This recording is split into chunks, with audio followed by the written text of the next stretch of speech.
When we spot the rig in the yard, we don't just plop it down, right? We got to take a measurement for everybody to get in around the equipment because it's got to move.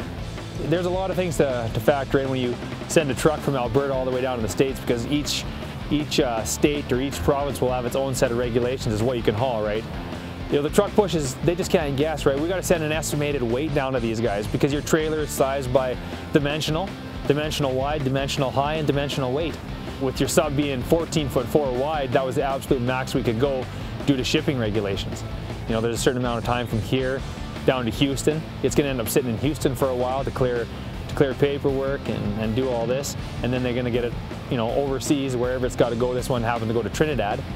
So when the whole build schedule starts, you got to realize that you can build anything you want, you just got to get it somewhere.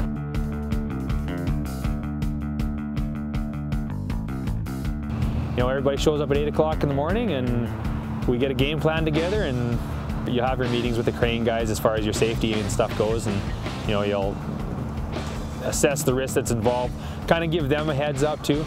You know, they're very knowledgeable guys too. They're going to sit there and go, well, why don't we do this? And you know, and like I said, that happens all day long.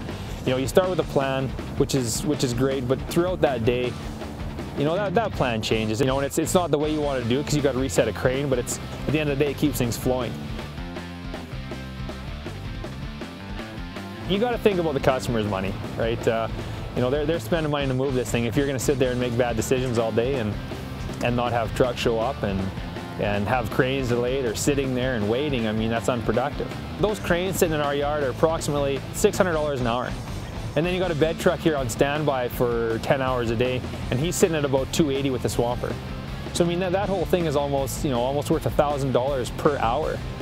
And your truck pushers are very good about that. You know, they're very good at making sure the truck that's parked in the street, one of the 15 or 20 trucks there, he's coming in, right? And then they're moving out and they're strapping down. So it's certain trucks get certain loads.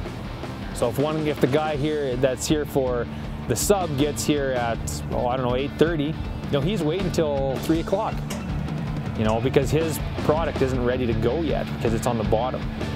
We got 15 trucks coming in here. We got, you know, up in the area of 15 guys out here at one time between our guys, the truck pushers, and the truckers. There's a lot of things going on, and there's a lot of room for error. When you put the mast on, there's more that goes into it.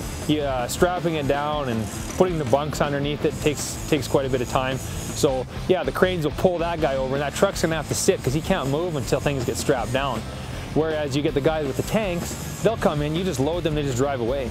But that stuff's done so quickly, you can move that stuff out, you know, in a matter of a few hours. But when you start to get to the center section, you start pulling things apart is where it starts to slow you up, right? Because now you need time for these guys to deck down, and you want to reset the crane as little as possible.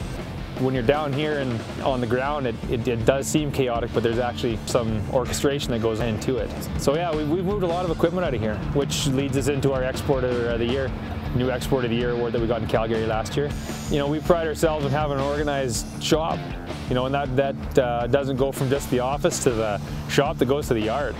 I mean, one day, 2 days, 2.5 days is, you know, it's relevant obviously, but no equipment got damaged and nobody got hurt. It's just, you know, safety is a big thing out there. To me, that's good.